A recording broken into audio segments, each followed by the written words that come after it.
दवाखाने केले सर, मी थकलो दवाखाने करून. लोकल दवाखाने पण दाखवले मी.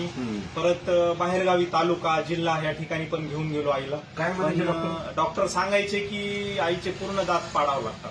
पूर्ण दात पाडावं? सगळे दात एक एक दात पाडून घ्यावा लागते. बरं, कोणता आजार होता असा? आजार म्हणजे काहीच नाही, त्यांच्या दाढा अशा हालत होत्या एक दोन आणि तकलीफ होत होती, त्यांची सूज येत वेदना. सूज येत होती. परत असे थोड्या जखमा होत्या वरती. बर, तर नंतर मग आम्ही हे केलं, म्हणजे डॉक्टरचं असं म्हणणं होतं दात पाडा आणि परत बसवा.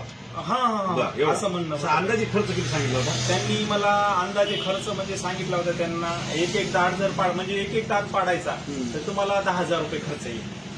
10,000 एका दाताला? दातासाठी एक 10,000 खर्च येईल. किती दात पाडायचे पण असे? ते सगळे अगोदर दाढा काढायच्या होत्या, नंतर मग दात पाडून घ्यायची. म्हणजे एकूण किती? तर 32 ला 32 पाडायचे. 32 ला 32. 3 लाख रुपये पाडायला आणि पुन्हा बसवायला ते त्यांनी म्हणजे आम्ही खर्च विचारला नव्हता त्यांनी. बसवायचं पाडायचा ते म्हणे दर महिन्याला यायची, एक एक दाढ पाडून जायची. तर मग सांगितलं होतं या चिंतेत होता. आम्ही त्या चिंतेमध्ये होतो, म्हणजे सर आम्हाला काही कळत नव्हतं. त्याच्यात आम्ही आईच्या 2-3 दाढा पण पाडल्या. मग या दरम्यान आमच्या आई एक वेळेस इथं आल्यानंतर बबनदादा जाऊ लागले. जे आमचे काम करतात ते जाऊ लागले. जाता वेळेस ते माझ्या दुकानी आले, म्हणले काय चाललंय काय नाही. मी म्हणलं सगळं व्यवस्थित. मग आई अशा तुमच्या का बसल्या म्हणलं. मी म्हणलं दाताचा प्रॉब्लेम आहे, त्यांना पाडून आले. मग त्यांनी पेस्ट काढलं आणि म्हणले हे आईला यूज करायला द्या. डेंटल पेस्ट दिलं, म्हणले आईला रोज यूज करायला द्या आणि सकाळी एक संध्याकाळी 2 टाइम. तेव्हापासून आईच्या दाताला फरक पडत गेला. म्हणजे दाढ पाडायची गरज पडली नाही. आईला विचारायला लागलो मी, तुला कसं काय वाटायले, चांगलं वाटायले? आई म्हणे छान फरक पडला आणि व्यवस्थित. तेव्हापासून आम्ही एकही दात पाडला नाही. म्हणजे जवळपास 2-2.5 लाख रुपये वाचले पाडण्याचे आणि वेदना कमी झाल्या. पाडायचा म्हणजे वेदना होतो. तेव्हापासून आम्ही दात पाडलेच नाही, विचारच आला नाही. आणि त्यानंतर मग माझ्या मुलाला, हा माझा मुलगा शिवम आहे, सत्यम आहे, याला मी आपलं ते नॅचरल ज्युनियर किड्सचं ते दिलं. हे माझी मुलं काय करत होते, अभ्यास करायचे, त्यांच्या ध्यानात राहायचं नाही, स्मरणशक्ती वीक होती.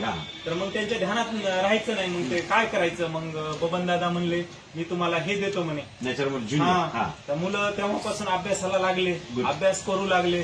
शाळेत पण चांगले म्हणजे टेस्ट मध्ये मार्क्स वगैरे घेऊ लागले आणि खेळणं झोपणं वगैरे सगळं व्यवस्थित. तुम्ही समाधानी आहेत? आम्ही समाधानीच. बरं, तुला काय वाटतं हे नॅचरल ज्युनियर?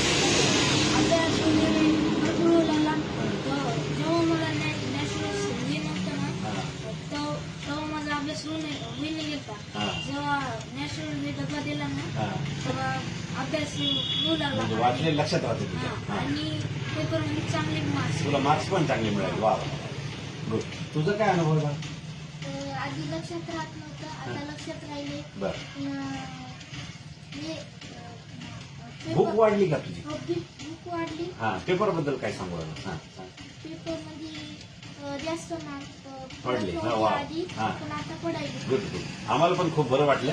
जरा जसं तुम्हाला आम्ही पेस्ट दिली बबन दादांनी, नॅचरामोल दिला, तसं आणखीन काही प्रोडक्ट दिली होते का दादानी? मग त्याच्यानंतर नाही आम्ही पेन किलर वगैरे. आमच्या मिसेसची कंबर दुखत होती तर त्याला युज करतो आम्ही कंबरसाठी आणि गुडघ्यासाठी. त्यांचा काय अनुभव आहे? त्यांचा अनुभव पण छान आहे. त्यांचा पण ओके. बघा, दवाखान्याची पायरी पण तुमची कमी झाली आणि मुलांचा अभ्यास पण वाटतोय. प्रत्येक माणसाला वाटतं माझा मुलगा निरोगी राहावा आणि हुशार राहावा. ते काम नेटसरनं केलेलं आहे. आता आमच्याकडे आणखी शेतीचे पण प्रोडक्ट आहेत, आरोग्य, सौंदर्य, दुग्ध व्यवसाय, असे 100 प्रोडक्ट आमच्याकडे आहेत. याच्यामधून आम्ही शेतातलं, घरातलं केमिकल, शरीरातलं केमिकल बाहेर पाडण्याचा प्रयत्न करतो.